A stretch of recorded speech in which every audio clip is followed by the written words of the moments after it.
How would you look at that? We really got an automatic Casio before we got GTA 6. I will try to be as subjective as possible, but I am a Casio fanboy, more G-Shock fanboy. But still, Casio has secured a firm spot in my heart. When they announced this, I just knew I had to get one, and that I just have to make a review about it. Partly because I'm a fanboy and I run this channel for fun, partly because I feel like I have to do this watch justice. Because I just don't understand most of the other reviewers, their reaction to this very important milestone in Casio's history. Especially one, the top tier ticker. One of my all-time favorite channels. I love that guy. I watched every single one of his videos. So I kinda expected him not to like it because he has a horrible taste. Yeah, you Brits have a horrible taste. Except for cars and motorbikes. But I expected him to be fair at least. See, he got a faulty unit, messed up bracelet and misaligned chapter ring. Which you should totally mention in the review. But dude, Kieran, isn't that why we buy big brand watches? For that little thing called warranty? You should have returned the watch and get a new one, mate. Casio probably makes gazillions of these. Sure, some of them will be faulty. This is not $80 watch from AliExpress. To be completely fair, I think you should do a review of a unit that represents the majority. Like the one I have here, because that one is flawless. I bought mine in a store for a full retail price. There are no errors. And in the very next video, which you call "This is what quality looks like, sorry Casio," you compare it to a micro-brand watch costing 1100 euros. Right. Why not compare it to Christopher Ward 12 right away? Shockingly, that watch come on top. Wouldn't be just tiny little bit more fair to compare it to something like Citizen Suyosa, Zenshin, or maybe Tissot PRX? Even that would be quite a stretch for the automatic version. Just saying. Jokes aside, let's check this one together. And again, I will try to be objective. The watch is not perfect, of course, but I really believe that it deserves way more respect. Well, unboxing. Apart from some special edition G-Shocks, will never be the strongest suit of Casio. I got a nice branded bag for at least, then rather normal looking box. With only this pillow inside. That's super exciting, I know. But believe me, from now on it gets better. See, even though I'm a Casio fanboy, I never really was a fan of this particular line of watches called Edifice. I only ever had one in the collection and I never sold it because my daughter messed it up and I wasn't really comfortable selling it. I mean, it's a cool watch, don't get me wrong, I really like the dial, but I never really was a big fan of the bracelet and that tiny little bit of overbranding. So when I heard that the automatic is gonna be part of the Edifice line, I was like, oh boy, how to put it mildly, a bit skeptical. I was genuinely afraid that I was going to see like 37 Edifice logos on the dial only, and the bracelet is gonna be a trash. But it isn't. The bracelet is quite simply phenomenal. Nothing like what you see in Kieran's video. Integrated, solid, sharp-looking, tapering from 21.5 to 17.5 at the clasp. H flat-link bracelet. Mostly brushed with these polished edges in the middle. And oh boy, talk about wrist roll. This thing plays with lies just beautifully. Clasp is milled, good looking, and rather short in it. Only 2 micro adjustment holes. Yeah, that would be my criticism number 1. However, I can't really criticize the way it works. Links are fairly short, so I was able to get a really decent fit. The watch is a little bit top heavy, so I prefer it to wear it tighter. Feels very secured, and I would take this over the horrible butterfly clasps any day of the week. And probably the best part is how it all integrates to the watch head. It's not fully integrated bracelet, you can still swap it, although the lock width is fairly unconventional to say at least. But it's done exceptionally well.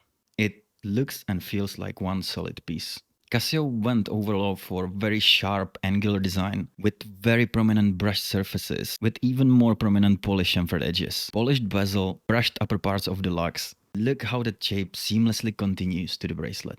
And then there is this thing that so many watches get wrong. The consistency of the finishing on the watch head and on the bracelet. I don't have to go far for a comparison. Look at this thing again. The bracelet just looks and feels like it doesn't belong here. But here, it does.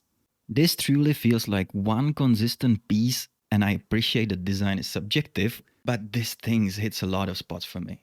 Purely subjectively speaking, I think this looks way better than Tissot PRX. The way it plays with light and yet it feels macho badass sharp is a stunning thing to look at. It's 38.5 in diameter, 12.5 thick, and 48.5 lug to lug.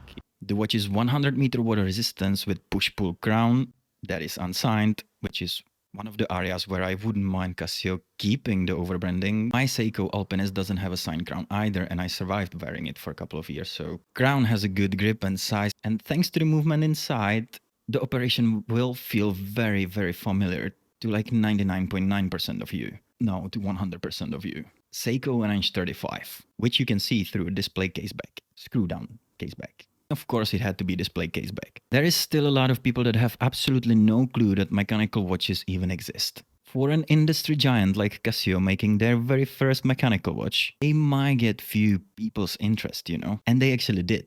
Independently on each other, two people asked me about this watch because they just liked it. And when I told them what it is, they both said that they want to buy one, even though they wear Apple Watch. Mission accomplished, Casio. I know us watch nerds don't really have to or need to see another NH35 through display case back, but I'm really happy it's here. And the rotor is signed. And now the creme de la creme.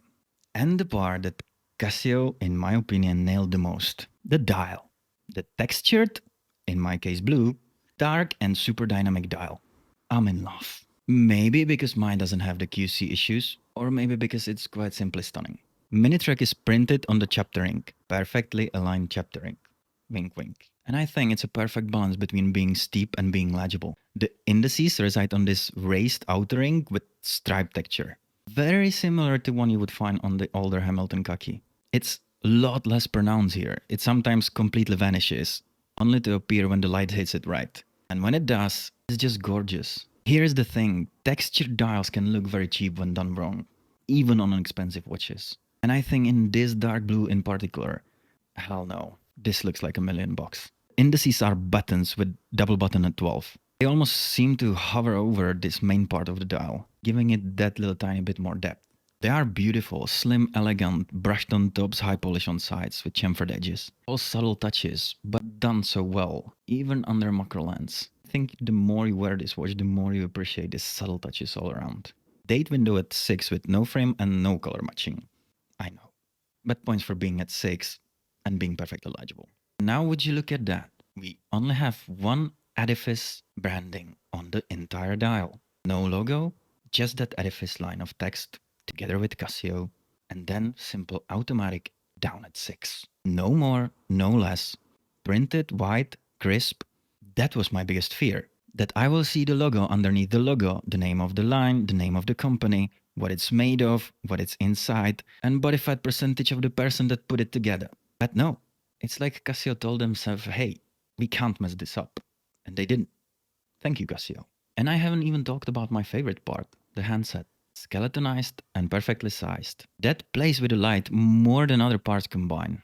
They almost feel like different handset in a different light scenarios. Just look how they appear and disappear, while maintaining good legibility and contrast. They are mostly high polished and angled to play with the light even more, with tiny brush bars to continue visually the skeletonized center part.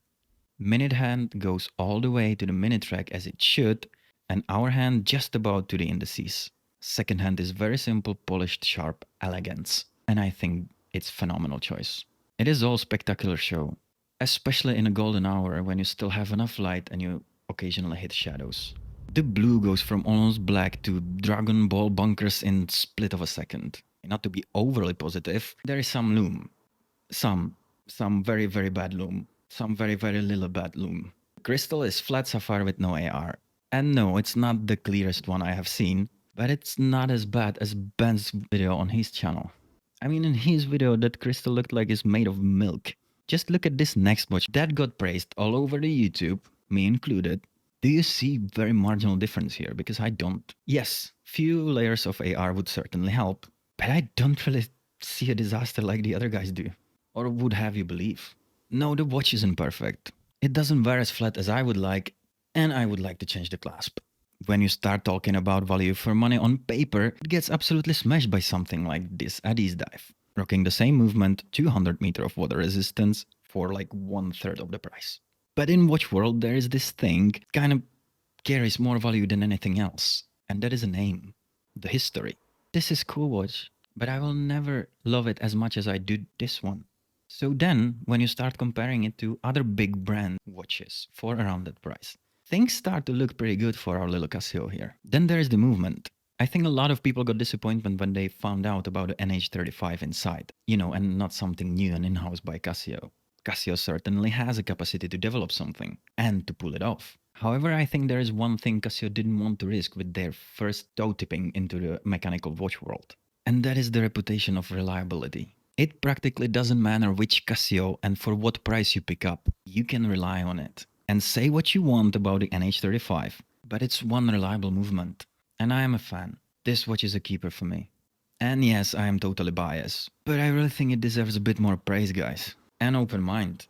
Because especially in top tier sticker video, it felt like he reviewed the prototype, not the production unit. Yeah, I really do like this thing. And that is it, guys. Thank you very much for watching. If you liked the video, please give it a thumbs up. If you didn't like the video, I thank you for watching this far. Please let me know in the comments, what is your view on this new Casio's automatic watch? I bet it's gonna be like 50-50. My name is Karel and this is Watch Watch. Till next time, cheers.